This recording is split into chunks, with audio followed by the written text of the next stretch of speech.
este momento, queremos ayudarte a descubrir tu propósito de vida y darte las herramientas para desarrollarlo. Semillas de Vida, con Walter y Paula Ruiz, potenciando la grandeza en ti.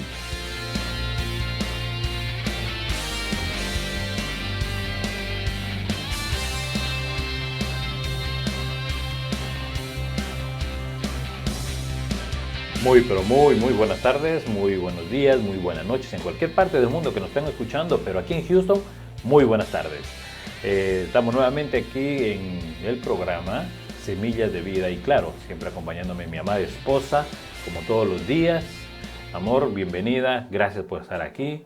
Hoy estamos disfrutando un clima espectacular. Gracias, mi amor, es cierto. Dios nos ha regalado un clima maravilloso que disfrutamos muchísimo, fresquito en la mañana, al mediodía se pone ya más calientito y nuevamente baja la temperatura en las horas de la tarde. Qué bello eso, cómo el Señor nos permite disfrutar las diferentes cosas y en todo damos gracias a Dios. La palabra dice que demos gracias en todo y así estamos. El día esté lloviendo, esté soleado, todos los días son una bendición. Así que gracias también a ti por estar conmigo en este programa.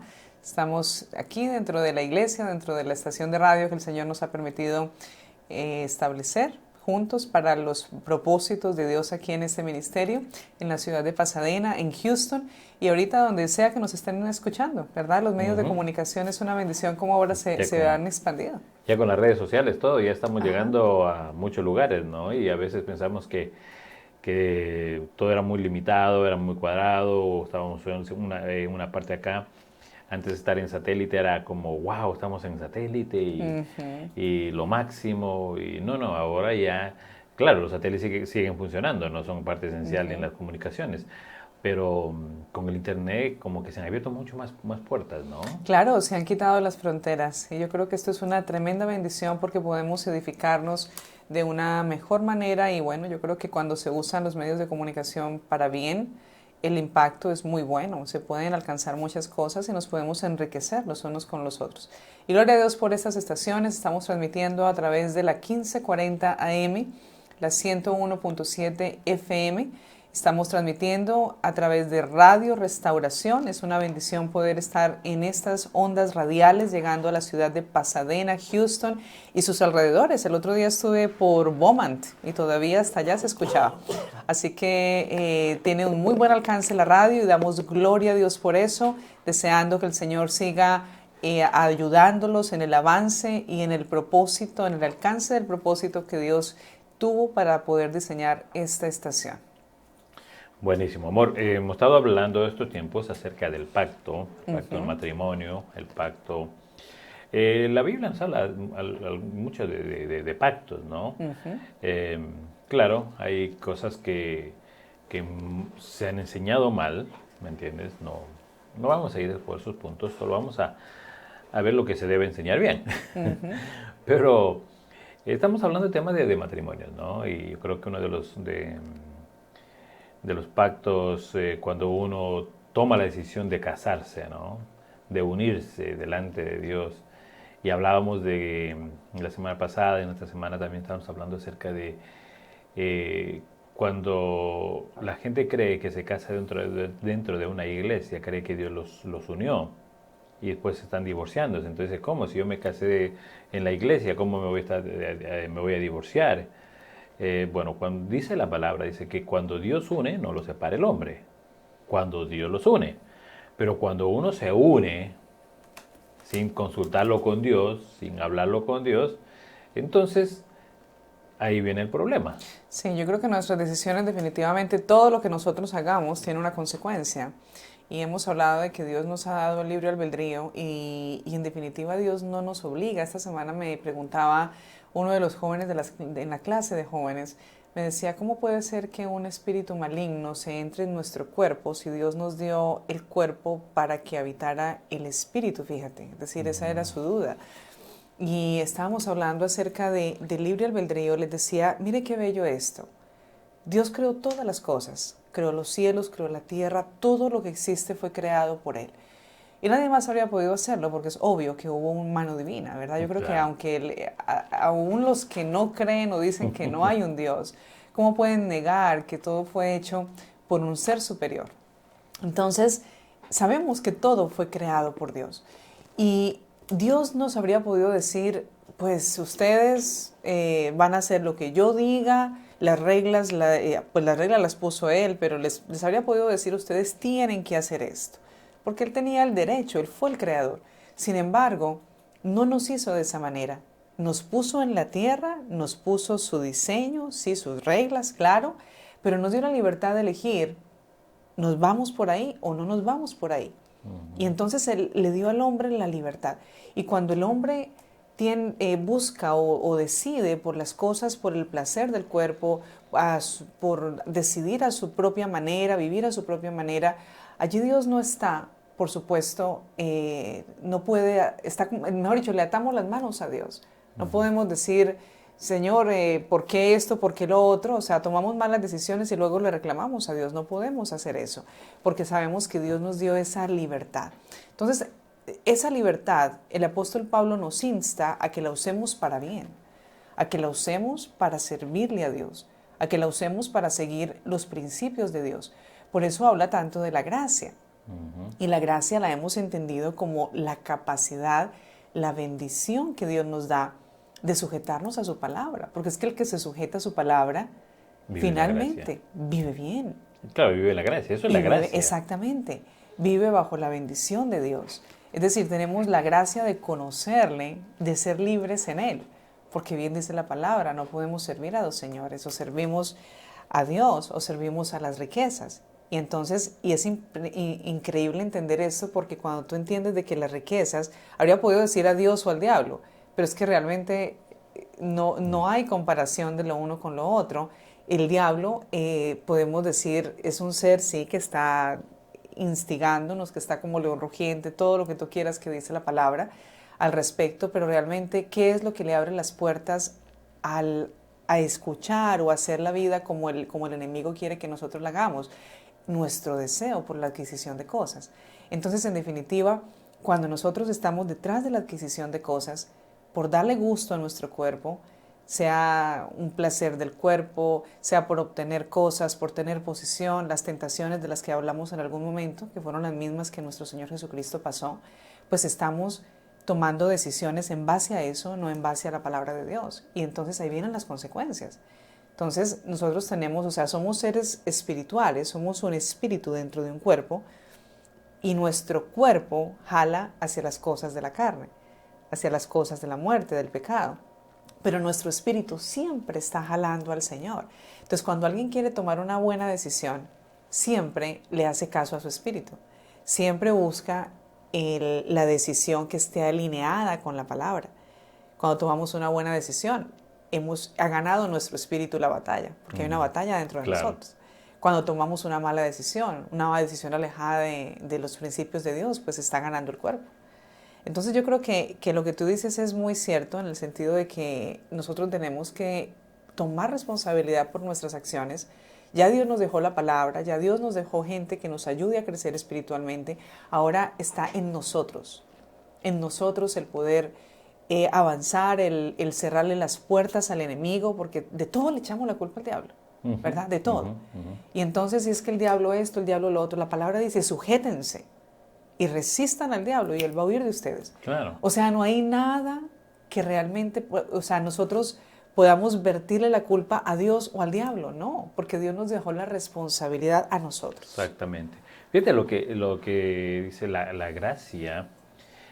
Dice, la gracia es un regalo inmerecido. Es un regalo inmerecido. La gracia es la palabra de Dios. Realmente ahí está la gracia. Cuando nosotros entramos a conocer la palabra, a buscar la palabra de Dios, ahí nosotros estamos encontrando la gracia de Dios, porque conocemos su ley, conocemos su amor, conocemos conocemos nuestro propósito por medio de la palabra de Dios, y eso es la gracia. Ahora, la gracia, la gente cree que, bueno, yo pequé y Dios me perdona y es su gracia. No, es un perdón. Es un perdón. Claro, tiene que ver con gracia, pero la gracia, si nosotros no conocemos la palabra de Dios, si nosotros no indagamos en la palabra de Dios, si nosotros no buscamos quién nos enseña la palabra de Dios, entonces nosotros simplemente estamos escuchando de la gracia, pero no estamos entrando en la gracia. Entonces, si nosotros queremos vivir en la gracia, tenemos que conocer la palabra de Dios, indagarnos, meternos al agua, ¿me entiendes? Y eso es lo que falta ahora, eso es lo que está faltando ahora, porque la gracia se ha vuelto como muy emotiva, como muy emocional, ¿ya? Como muy emocional. Sí, Dios nos perdona por nuestros pecados, sí, Dios nos perdona por nuestros pecados siempre y cuando nosotros nos arrepintamos. Es cierto. ¿Me entiendes? O sea, tiene que haber una actitud. O sea, yo hago una maldad, hago algo malo, difamo a alguien y digo, bueno, me equivoqué. Si yo digo, estoy hablando mal de alguien, le levanto un falso testimonio, digo, ay, bueno, no era mentira, era mentira. Bueno, me equivoqué. Está bien, me equivoqué. Pero ¿qué es lo que hago con eso? ¿Qué arreglé? Ok, voy a esa persona y le digo, ¿sabes qué? Perdóname, yo dije esto, me equivoqué. Claro. Y a los que les dije, mira, yo me equivoqué de lo que dije a tal persona. Entonces estoy arreglando algo y esa es la responsabilidad mía. Entonces cuando Dios nos llama a su gracia, cuando Dios nos da su gracia, cuando Dios nos da su regalo, es nuestra responsabilidad entrar a buscar la palabra de Dios, conocer la palabra de Dios y mantenerla y ponerla por obra en nosotros. Si no, simplemente estamos viviendo como vivir en el mundo, pero con una fantasía, con una ilusión. Y sin tomar responsabilidad de lo que nos corresponde, porque tú hablabas de arrepentimiento y el arrepentimiento implica un cambio de dirección. Claro. O sea, cuando yo me arrepiento, estoy reconociendo que me equivoqué, pero no solo eso. Tomo la decisión de no caminar nuevamente por ahí, ¿verdad? O sea, creo que no le vertimos la responsabilidad a nadie más. Digo, si yo me equivoqué y el cambio está en mis manos.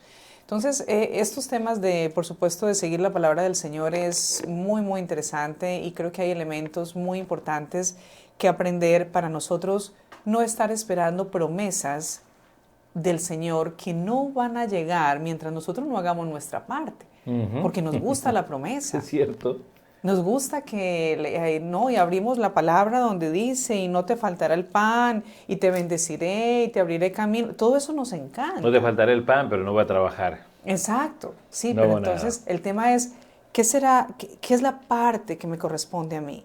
Que pasarás por el fuego y no te quemarás. Pero el tema es muy bonito, y la palabra de Dios está llena de promesas, y es para los hijos de Dios. Pero la otra parte nos corresponde a nosotros. Y hemos estado hablando de este asunto del pacto. Y el pacto es tan importante entenderlo. Dedicamos todo un programa, ¿verdad?, a lo que fue el pacto matrimonial. Y hablamos de varias herramientas, ¿sí?, de varios elementos que componen el pacto. Uno de ellos era el amor incondicional, que también lo desglosamos. Y hoy queremos enfocarnos un poco en lo que motiva el pacto. Es decir, el pacto como tal debe iniciarse por el beneficio de la otra persona, no por el beneficio propio. Claro. ¿Verdad? Es una de las características. Si el beneficio se inicia por una motivación, el pacto se inicia por una motivación correcta, entonces podemos realmente esperar que sea, lleve a cabo, que funcione, que sea efectivo, ¿verdad?, y productivo la relación que se está haciendo y que tenga un buen fin, en definitiva que tenga un buen fin. Entonces muchas veces el matrimonio no da el resultado que nosotros esperaríamos, y la razón es porque nosotros tenemos una motivación incorrecta en el corazón. Esperamos del otro que me den, que me hagan, que me atiendan, ¿sí? Y entonces vuelve y juega. Hacemos lo mismo que hacemos con Dios. Tú haz tu parte, pero yo no hago la mía. Claro. ¿Sí? Y entonces ahí venimos a lo mismo. No tenemos el resultado que queremos porque estamos solamente mirándolo desde un punto egoísta. Vamos a mirar allá en la palabra. Queremos estudiar estos pactos que están aquí en la palabra entre dos personas. El primero que queremos mencionar es el que hizo Jonatán con David. Está en la primera de Samuel, en el capítulo 18, el verso 2 al 4 vamos a leer. Mira lo que dice.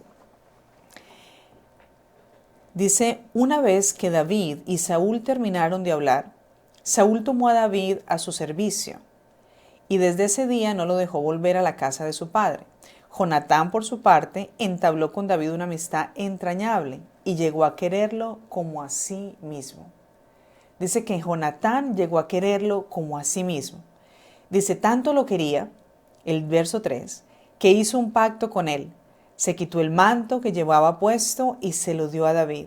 También le dio su túnica y aún su espada, su arco y su centurión.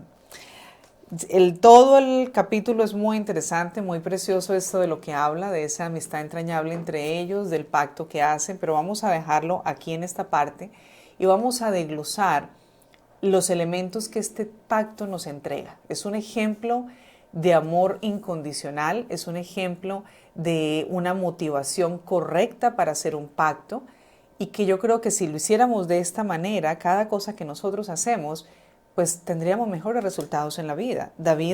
Jonatán estaba en una posición de influencia. Él era el hijo nada más y nada menos que del rey. O sea que él no necesitaba realmente ni dinero, no necesitaba que alguien lo pusiera en un lugar de influencia porque ya la tenía, no necesitaba ningún favor de nadie. Sin embargo, dice que él ama a David y entonces hace un pacto con él. David en ese momento, por supuesto, está en una posición de desventaja con respecto a Jonatán. Y quizá habríamos pensado, pues era David el que habría podido hacer el pacto con Jonatán para sacar provecho o para que lo impulsaran o para que lo llegara más rápido a lo que en algún momento dado habían orado sobre él, para lo que lo habían ungido. Él habría podido decir, pues esta es la oportunidad. Sin embargo, no fue David el que inicia el pacto. El pacto nace en el corazón de Jonatán. Y mira estos elementos de entrega que miramos acá. Dice, se quitó el manto. Jonatán se quita el manto que llevaba puesto y se lo dio a David. Bueno, yo diría nada más con eso. La palabra dice, si lo miramos de las enseñanzas que vemos de nuestro Señor Jesucristo en el Nuevo Testamento, dice, si tienes 2 mantos, da uno. ¿Sí? Si tienes 2 mantos, da uno. Y yo creo que Jonatán fue mucho más allá que eso, ¿verdad? Es precioso en nosotros pensar en otra persona. El Señor no te está diciendo quédate sin manto, te estaba diciendo si tú tienes 2, piensa en alguien que no lo tiene y dáselo. Y eso nada más es agradable ya delante del Señor. Por supuesto vino de los labios de nuestro Maestro, nuestro Salvador, ¿verdad? Él vino a enseñarnos los caminos reales de Dios y la relación con el Padre. Entonces yo creo que eso es precioso y agradable a Dios. Pero Jonatán fue más allá que eso. Él dio la milla extra y se quita su manto y se lo da a David. Y dice, también le dio su túnica y aún su espada, su arco y su cinturón. Todos estos elementos representaban la posición de influencia que Jonatán tenía. Es decir, su espada, por supuesto, era su manera de defenderse. Y todo esto lo pudiéramos comparar, ¿verdad? O relacionar con los elementos que nos da el apóstol Pablo cuando habla de que nuestra lucha no es contra carne ni sangre, sino contra potestades, contra principados, contra huestes de maldad que están en las regiones celestes. Y luego habla de la armadura de Dios, ¿verdad? Y entonces pudiéramos comparar estos elementos, pero vamos a decir que en lo espiritual, ¿verdad? Tenemos la espada, que es la palabra, por supuesto que es de 2 filos, tenemos el cinturón de la verdad y el cinturón de la verdad, perdón, el presto del evangelio, tenemos el casco de la verdad, tenemos de la verdad, sí, tenemos el escudo de la fe y tenemos elementos que tienen que ver con esto, pero aquí lo estamos viendo desde el punto de vista natural, o sea, de todas maneras quiero decir que son elementos muy importantes, que eran elementos muy importantes para Jonatán. Jonatán no estaba solamente haciendo un pacto de labios, estaba entregándose desde el mismo momento en que él comienza a hacer un pacto con David. Y yo creo que esto es un elemento muy perdido en nuestra sociedad. Es decir, hacemos convenios, hacemos contratos pensando primero en cómo yo me voy a beneficiar. Y de esa misma manera nos casamos. De esa misma manera entramos en relaciones amorosas donde lo que quiero es que el otro supla mis necesidades. Y ya desde ahí está mal. Por eso nuestros matrimonios están sufriendo de todos estos problemas, de las problemáticas que pensamos que es por dinero, pero el dinero es una consecuencia de la falta de entendimiento de por qué uno se casa. O sea, la gente tiene, cuando vienen a consejerías, o tienen problemas de dinero, o tienen problemas con relaciones sexuales, o tienen problemas de carácter, pero todas estas cosas son en definitiva consecuencias de no poner nuestra parte, lo que nos corresponde en el matrimonio, y de estar esperando más de lo que realmente deberíamos esperar. Claro, porque en el matrimonio muchas personas se casan por solventar su necesidad, por solventar su necesidad económica, por solventar su estado, de estar solo, de estar sola. Entonces hay muchas personas que se casan por ese motivo, no se casan realmente porque están dispuestos a entregarse, a entregar todo. Por eso es muy típico ahora, o muy famoso se ha vuelto los matrimonios con bienes separados. Exacto. ¿Me entiendes? O sea, yo desde ya estoy separando. Fíjate que lo que hace Jonathan con David, le está dando, mira, te estoy dando parte de lo que, con lo que yo puedo defenderme. Te estoy dando la arma con que yo me defiendo. O sea, como quien dice, estoy entregándolo todo. Estoy entregándolo todo sin esperar nada a cambio. ¿Ya? Solo tu fidelidad, tu amor, tu amistad. Tu amistad, ¿me entiendes? O sea, no estoy pidiendo que me des también tu espada, no estoy pidiendo que si yo te doy mi espada, también tú dame la tuya, si te doy mi manto, dame también el tuyo, o si yo te doy mi manto, dame 2 mantos tú. O sea, no está negociando, ¿cómo se dice? La amistad de ellos, no está negociando. Y dice que, después de pacto, dice que las almas se ligaron. Cierto. ¿Entiendes? Entonces, y eso es en el matrimonio. En el matrimonio, cuando alguien se casa, o sea, ya lo mío no es mío, lo mío ya es tuyo. Lo mío es tuyo, lo tuyo es mío. Te casas con hijos, ya tus hijos pasan a ser mis hijos, vas a ser mi responsabilidad. Entonces, lo que yo tengo pasa a ser de lo tuyo. Entonces, yo creo que el problema de ahora es cuando están pensando en los matrimonios con bienes separados. No es que yo me costó tanto y si me divorcio. Si tú estás pensando en que te vas a divorciar, si estás pensando en que esta no es la mujer que va a durar contigo, pues no te cases. ¿Sí o no? O sea, yo creo que lo más sensato es eso. O sea, no te cases, deja a la mujer que busque otro hombre que la pueda amar, que pueda compartir sus bienes con ella, o el hombre igual. Pero el problema es eso, el problema de la sociedad que ha dado estos parámetros en que cásense con bienes separados, o sea, ya cásense casi ya divorciados. Exactamente. Ya, cásense casi divorciados. Y yo creo que delante de Dios, por eso ahora yo no entiendo eso, ¿no? Dice, se casan con bienes separados y van delante de Dios o del ministro para hacer un pacto delante de Dios como testigo el ministro, no importa la religión que sea, ya dicen las mismas palabras, tanto como católicos, evangélicos, bueno, dicen las mismas palabras. Voy a estar en las buenas y en las malas, pero ya tengo mi parte, o sea, no voy a estar en las malas. En la riqueza y en la pobreza. En la riqueza y en la pobreza, no, pero ya tengo separado lo mío. O sea, que si hay pobreza para pobreza. ella. Para mí, no, yo tengo separado lo mío. ¿Ya? En la enfermedad, en la salud, no, si te vas a morir, yo no voy a repartir nada de lo mío.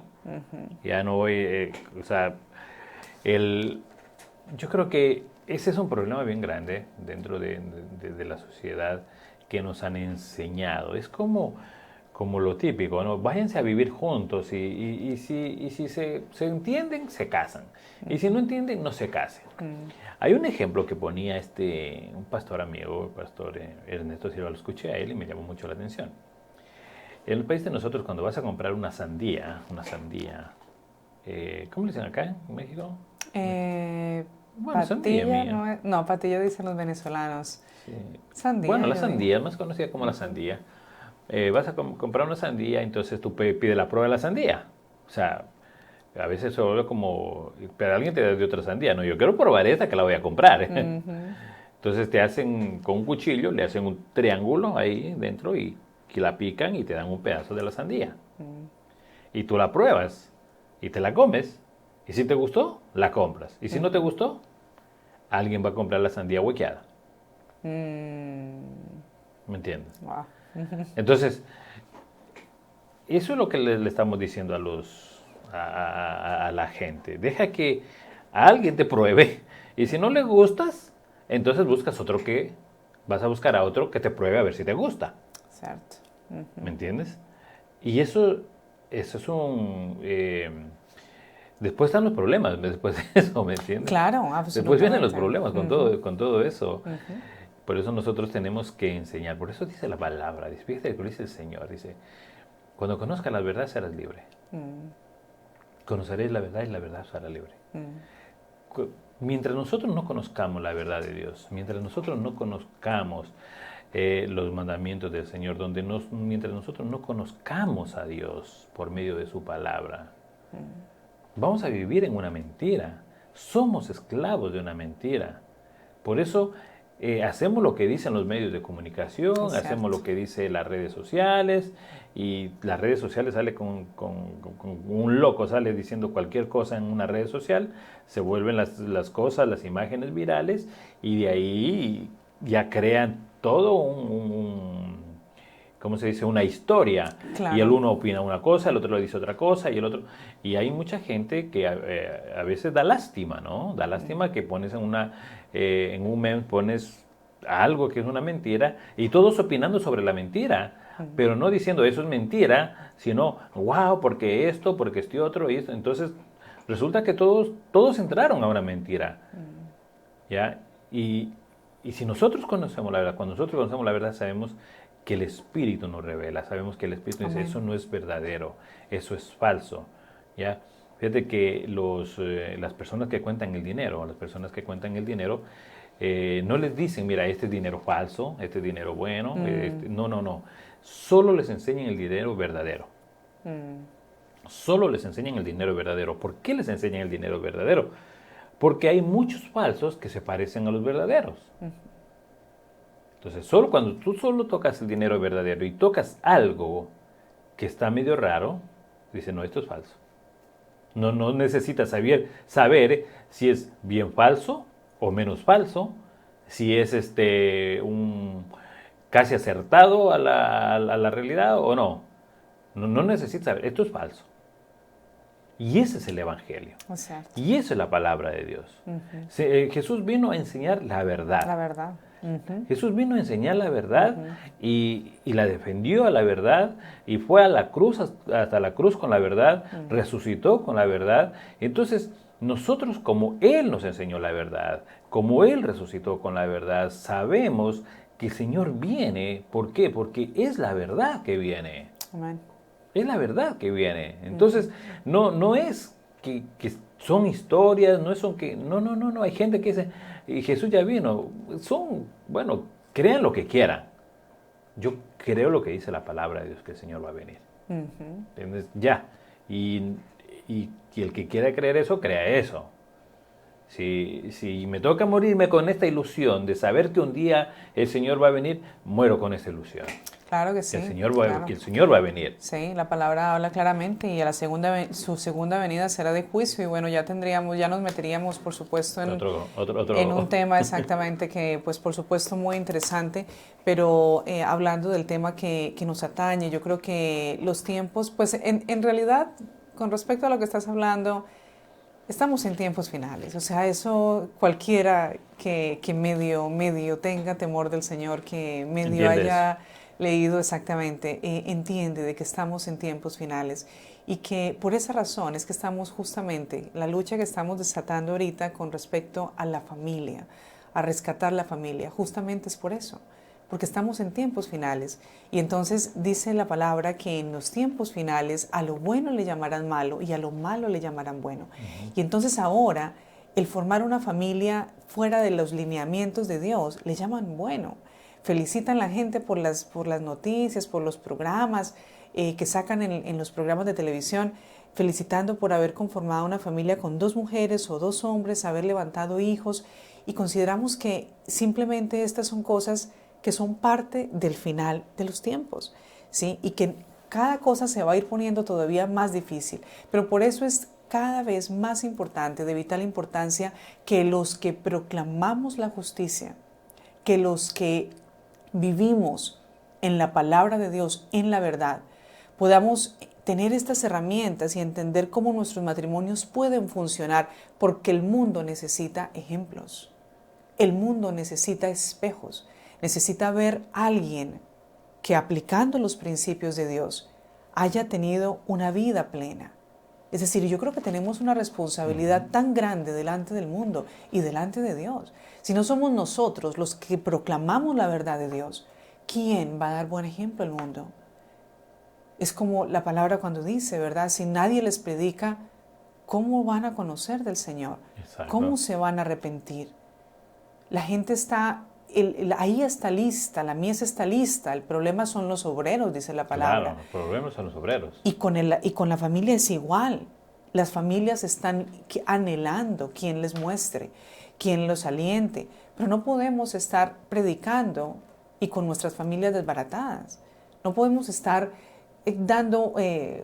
hablando una cosa, pero mostrando otra en nuestras familias. La palabra de Dios funciona de tapa a tapa cuando se pone en práctica, y ella da buen fruto en nuestras vidas.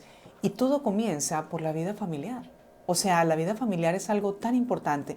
Por eso estamos dando estos elementos. Este programa es Semillas de Vida para las personas que quizás se estén conectando en este momento. Somos un espacio que ha sido diseñado, que nació en el corazón del Señor para dar soluciones prácticas para la familia, para hablarte y ayudarte a entender de cómo podemos ser mejores padres, mejores hijos, de mejores esposos, que nosotros podamos mostrarle a la sociedad cómo a través de los principios de la palabra podemos realmente vivir de una manera plena, podemos hacer la diferencia, podemos disfrutar lo que Dios nos dio, porque tener una familia es una bendición. Si no, preguntémosle a los que están en la cárcel, si no, preguntémosle a los que están en un hospital, sin personas, sin la capacidad o la posibilidad de que alguien esté con ellos. De repente no valoramos lo que tenemos. Sí, y pensamos que, otra vez me levanté, y como por costumbre damos, levantarnos con alguien al lado. Es una bendición tener un compañero, una compañera de vida. Si tienes tus hijos, es una bendición vivir con ellos. De repente nos fastidia o nos cansamos del reguero o de todo el trabajo que implican los hijos, pero tenerlos es una bendición.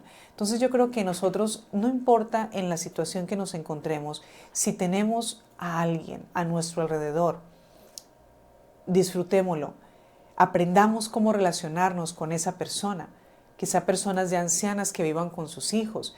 De hecho, si alguien estuviera, por ejemplo, en una situación de cárcel o en situación de hospital, aprendamos también a relacionarnos con las personas que están a nuestro alrededor. Es decir, las relaciones interpersonales no deben ser iniciadas por el beneficio que vamos a obtener de ellas. Yo creo que el mejor ejemplo nos lo dejó nuestro Señor Jesucristo. Él vino y Él se habría podido sentar con reyes.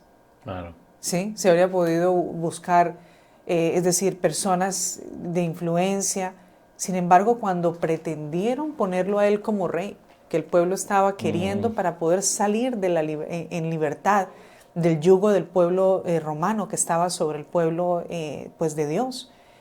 Y estaba Él, lo vieron como la posibilidad y dijeron, Después aquí nos libera. Después del milagro de la multiplicación de los panes y de los peces. Claro, y entonces ellos estaban persiguiéndolo y para ponerlo como rey, lo vieron como una esperanza, pero Él le corrió a eso, porque sabía que no era su propósito. Y nuestro Señor no vino a eso. No vino a eso. Entonces, Él venía a un propósito mucho mayor de lo que los otros podían ver.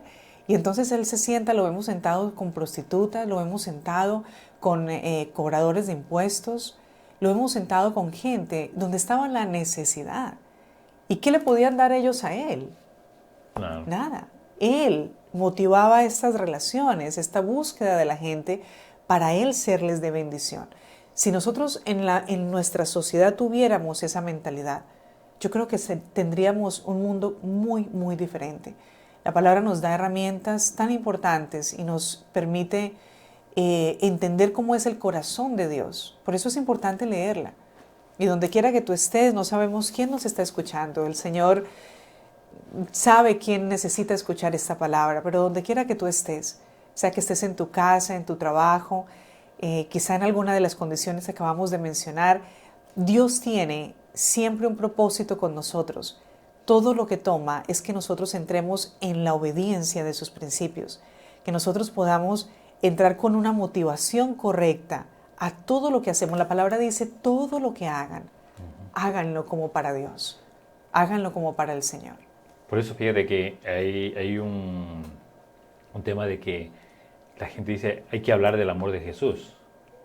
Hay que hablar del amor de Jesús. Suena bonito, suena romántico, suena con mucho profesionalismo, pero no hables del amor de Jesús. Demuestra el amor de Jesús. Demuestra a la gente que Jesús ha cambiado tu vida. ¿Y en dónde lo demuestras? No lo demuestras en la calle. No lo demuestres con los demás fuera. Demuéstralos en tu hogar. Empieza demostrando tu hogar.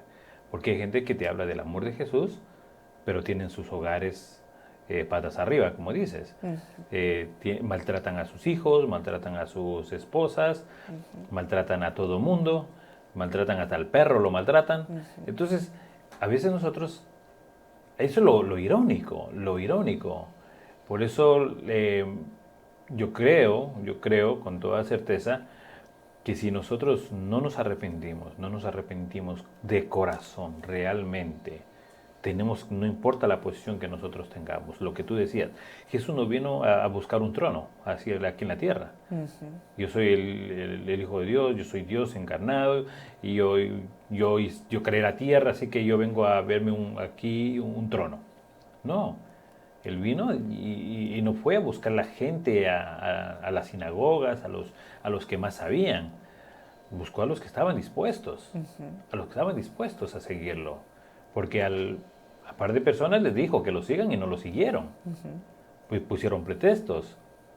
Pero sí les gustaba escuchar a Jesús. Entonces, así mismo en esos tiempos hay gente que sí le gusta escuchar la palabra de Dios, que les gusta escuchar las historias de Jesús, que le gusta el Jesús de la historia, pero no les gusta el Jesús real, el Jesús resucitado, el Jesús que está esperando que tú abras tu corazón para Él poder habitar contigo. Ese Jesús no les gusta. El que transforma. Y claro, ¿por qué? Porque Jesús va a empezar a transformar tu vida y muchas cosas de lo que tú has hecho ya no las vas a tener que hacer, pero esas cosas te agradan. Claro, y lo que pasa es que lo hemos encajonado dentro de 4 paredes dentro de la iglesia, cuando en realidad nuestro Señor Jesucristo fue el mejor líder político. Fue el mejor empresario, es decir, imagínate quién hace una empresa que después de 2000 años todavía está dando frutos. Claro. O sea, no pereció a través de ninguna escasez económica, o sea, su palabra se expandió y todavía sigue viva y sigue siendo al día, o sea, no es algo pasado.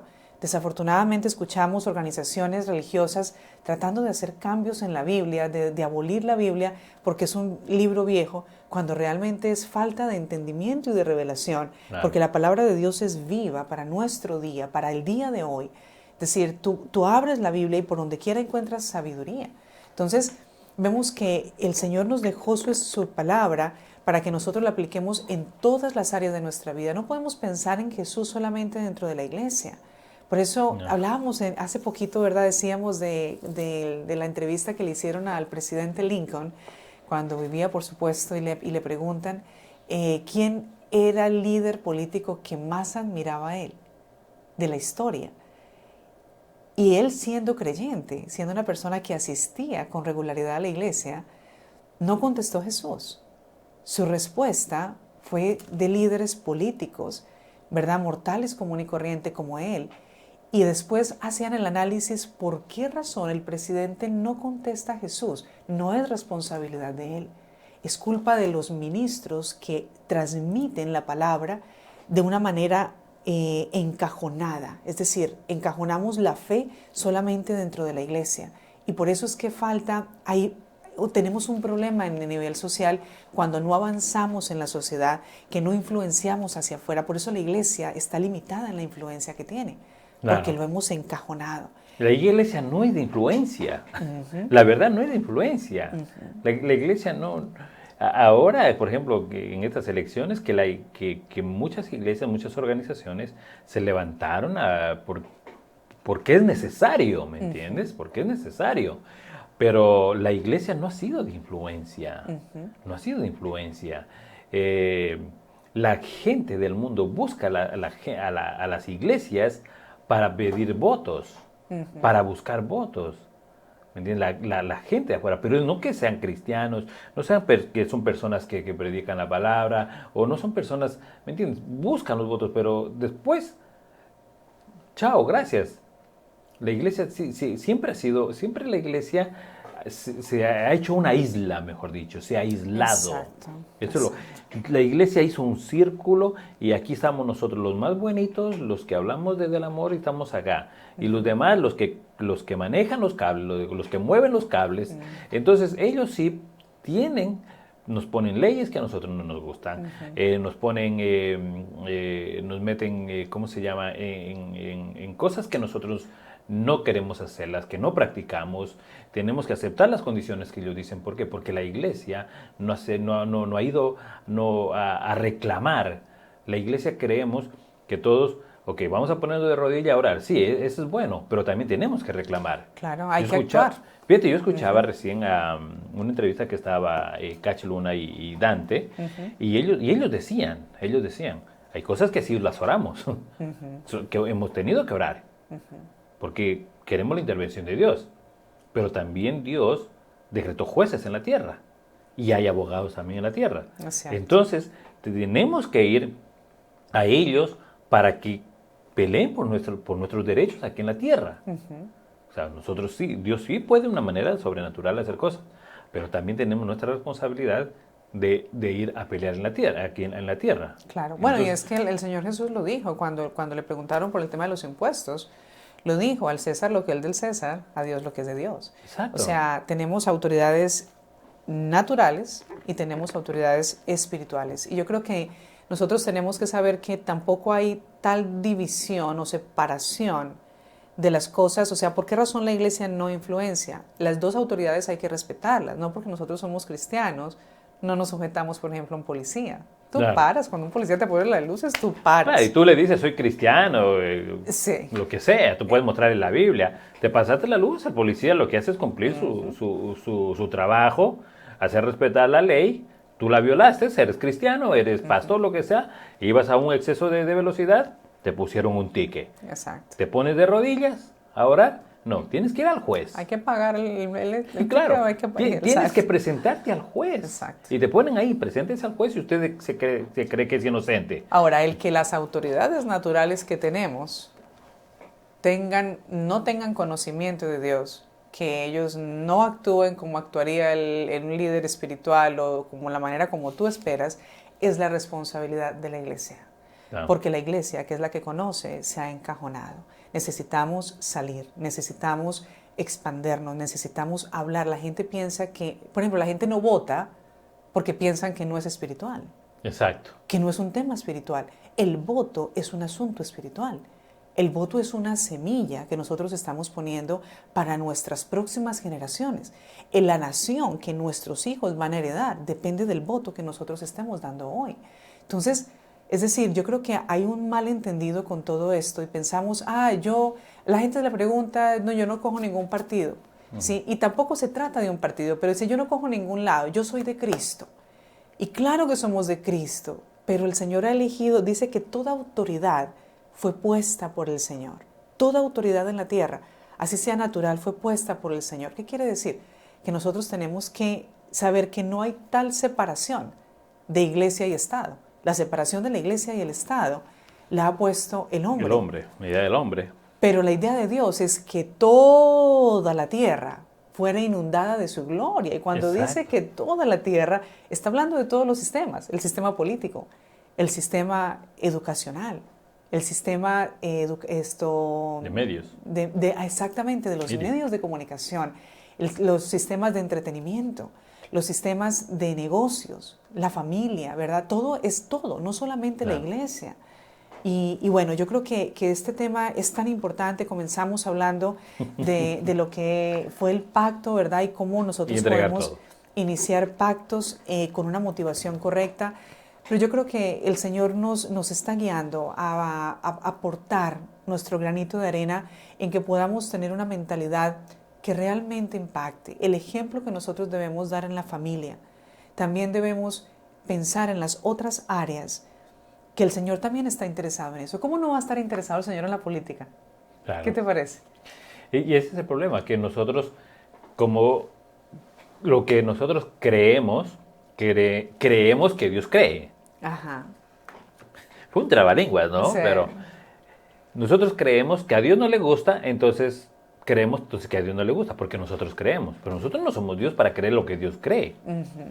Dios cree lo que Él cree. Si Dios dice, por eso dice, si Dios lo dijo, ya lo dijo. Entonces, ¿nosotros qué tenemos que hacer? Hacerlo. Claro, exactamente. ¿Ya? Si Dios te promete sanarte, Dios te va a sanar. Si Dios te dijo, te va a sanar, te va a sanar. Ok. Entonces, el problema es que nosotros le hemos puesto palabras a Dios, que le hemos puesto pensamientos a Dios, que profetizamos. Voy a decirme para que no digan que estoy señalando para allá, voy a ponerme yo también. ¿Sabes? Que profetizamos lo que Dios no dijo. Por eso es la palabra. Profetizas solo por lo que tú quieres hablar. ¿Entiendes? Y de ahí ya pues hemos descartado que a Dios no le gusta la política. Yo tampoco voy a decir que a Dios le gusta la política.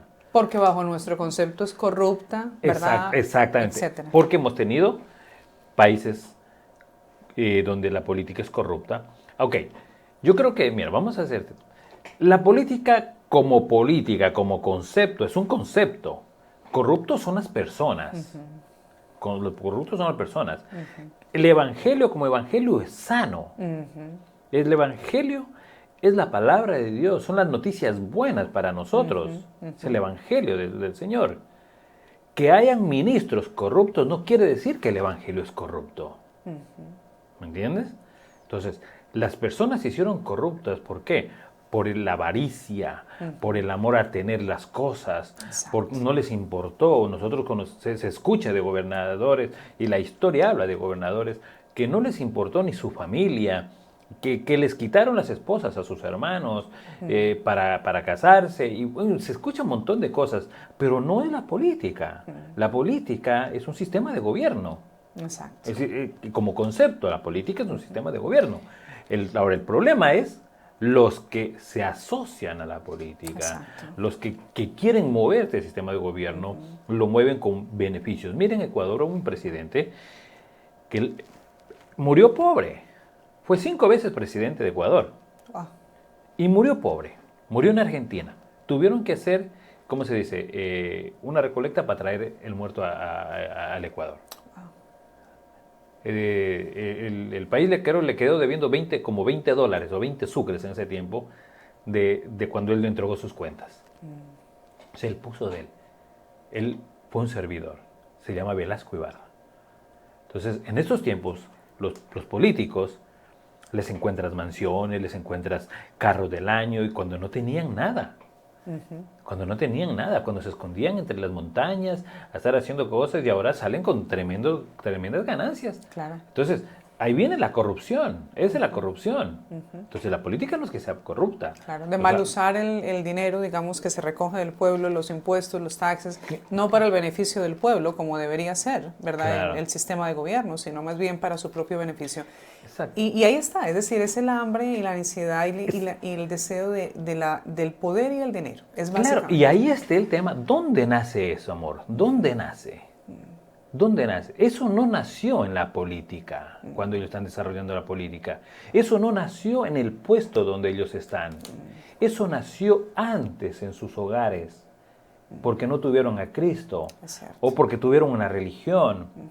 Y a mí me da chiste que uno de los candidatos dicen, este es practicante de tal religión y está a favor del aborto. O sea, una cosa contradictoria. Uh-huh. ¿Por qué? Porque han creído que nosotros los hispanos todavía somos tontos. O sea, la gente, o sea, haz memoria, recuerda las cosas, tenemos que aprender a hacer memoria. Bueno, ¿y estamos a favor de los principios de Dios y en definitiva de Dios? ¿O estamos en contra de Dios? Yo creo que nosotros como cristianos tenemos que evaluar, o sea, ¿qué es el voto? El voto es un acuerdo. Yo estoy de acuerdo con lo que este candidato representa. O sea, tenemos una responsabilidad tan grande, número uno, de votar. El porcentaje de cristianos que no vota es impresionante. Estaba viendo estadísticas, es impresionante. Y en realidad es una vergüenza que una persona que teme a Dios no se tome el trabajo de ir y respaldar la plataforma que esté avanzando o que esté queriendo establecer los principios de Dios en nuestra nación. Es que mira, ahorita estábamos hablando, ya se nos está acabando el tiempo, pero ahorita estábamos hablando acerca de lo que el apóstol Pablo, que nuestra lucha no es contra carne ni sangre, sino contra principados, potestades, y ya sabemos, ¿verdad?, que están en las huestes de maldad. ¿Qué es lo que sucede? El oponente está detrás de que toda la humanidad esté en contra de los principios de Dios. Entonces, número uno, usa los medios de comunicación, y logra afectar una persona con una mentalidad alejada de los principios de Dios. Que el aborto está bien, que el orden de la familia esté torcido, etcétera, ¿verdad? Que está bien que no se hable del Señor de la Biblia en las escuelas, todo lo que estamos viendo hoy en día. Y entonces esa persona afectada o influenciada por ese pensamiento afecta a otros, y luego a otros, y luego se convierte en una comunidad que piensa de esta manera. O sea, el enemigo comienza siempre con uno, y de ahí en adelante se empieza a convertir en una comunidad, y esa comunidad, con un pensamiento alejado de los principios de Dios, aprueba leyes.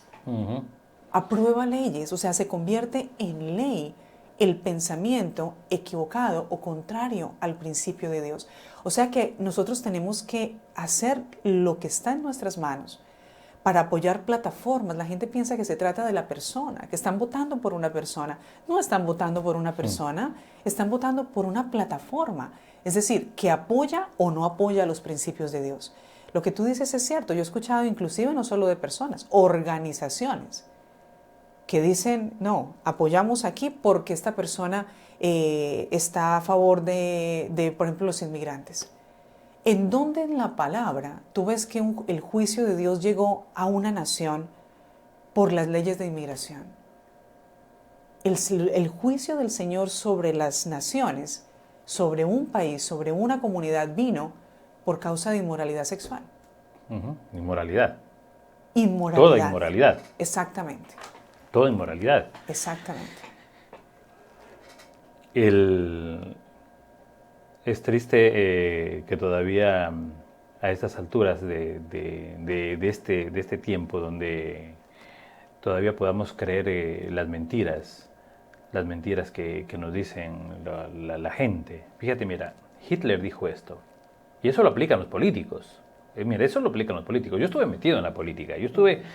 Yo fui presidente del Consejo Estudiantil, fui vocal a nivel nacional de los estudiantes y sé cómo se mueve la política. O sea, yo estuve metido en eso. Gracias a Dios, Dios me sacó de todo ese rollo. Gracias a Dios. Eso ya hace más de 30 años. Yo era un joven. Yo a los 13, 14 años andaba dando discursos políticos. Pero andabas metido en ideas socialistas, ¿no? Andaba en ideas socialistas, claro. Y mira el tema, y mira este tema. Hitler decía esto: di tan duro, di tan fuerte una mentira. Dijo, mientras más fuerte digas una mentira, la gente la va a creer que es verdad. O sea, mientras más fuerte digas una mentira, mientras más repitas una mentira, la gente va a creer que eso es verdad. Y eso es lo que hacen los políticos. Eso es lo que hacen los políticos. Entonces, por eso los políticos se mantienen en los puestos. 20 años, 30 años, 40 años, 50 años. Se mantienen en los puestos. ¿Por qué? Porque dicen tan fuerte las mentiras que la gente las cree. ¿Entiendes? Por eso Jesús, la palabra nos dice, y conoceréis la verdad y la verdad os hará libre. Amén. Cuando nosotros conozcamos la verdad del Señor, cuando nosotros prediquemos el verdadero Jesucristo, cuando prediquemos el verdadero evangelio, no digo que no se está predicando, sí se está predicando, pero los que escuchen, no son los fanáticos, sino los que realmente viven la palabra de Dios, los que demuestran que tienen a Cristo en su corazón. Mira, a veces nosotros tenemos este concepto del Señor. Este concepto del Señor, fíjate, un pastor me hizo reír con este tema y lo voy a decir para irlo terminando. Dice que a veces nosotros tenemos el concepto de Jesucristo, que tenemos a Jesucristo como un perfume. Lo comparaba él como un perfume. Dice, tú vas al 99, al dólar, a comprar en el dólar y encuentras un galón de perfume en $1. Pero te vas a un lugar donde hay un perfume caro. Y es tan pequeñito, pero es tan caro, tan costoso, que te cuesta $300, $400. Y te compras ese. Pero acá te venden uno de $1. Y vos, porque quieres economizarte, te compraste de $1 y te puedes echar todo ese galón de perfume que a la hora estás oliendo a pueblo, a lo mismo que eras antes. Pero el otro perfume te perdura. Lavas la ropa, sigue ahí. Lo lavas un día, 2 días y el perfume permanece ahí. Así tiene que ser Cristo en nosotros. Jesucristo tiene que ser como ese perfume caro. Por eso el Evangelio tenemos que darle importancia, tenemos que darle valor. No es simplemente aprenderme una historia, no es simplemente aprenderme un versículo. No es simplemente eso. Que todas esas cosas estarían bien.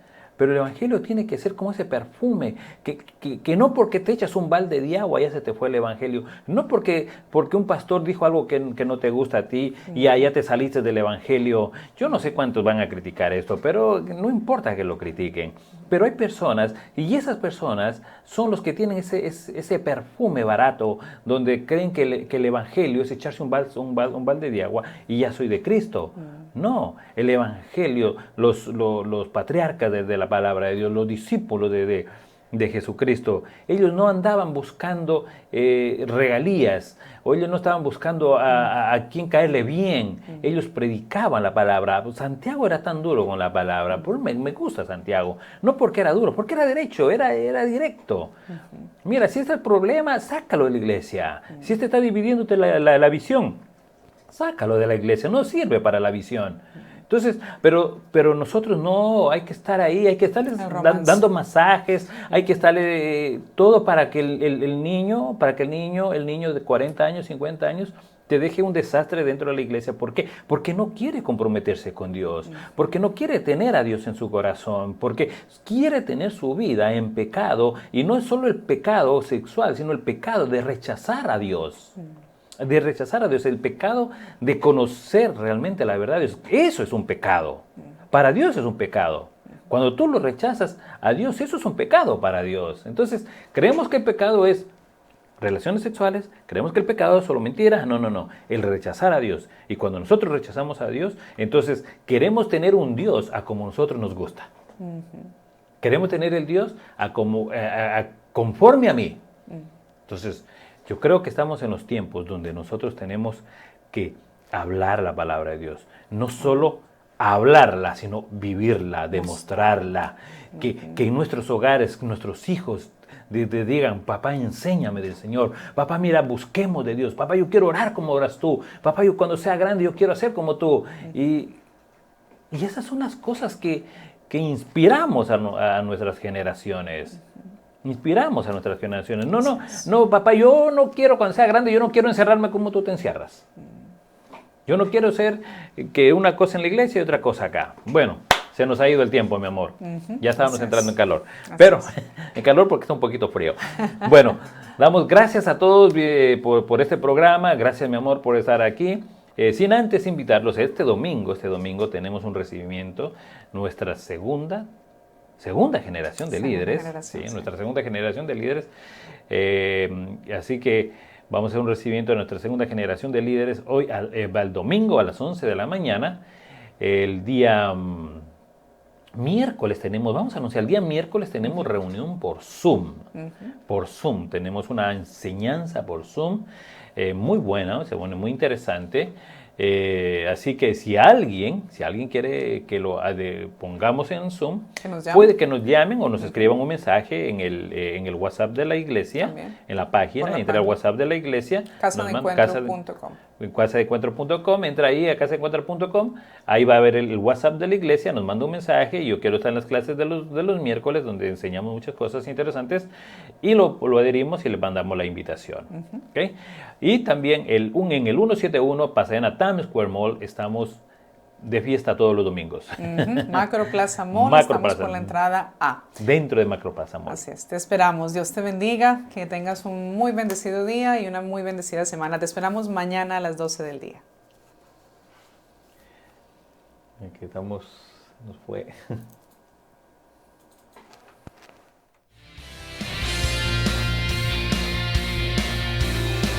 Gracias por haber estado con nosotros. Esperamos que esta semilla dé fruto en tu vida. Nuestro objetivo es ayudarte a descubrir tu propósito y darte herramientas para llevarlo a cabo.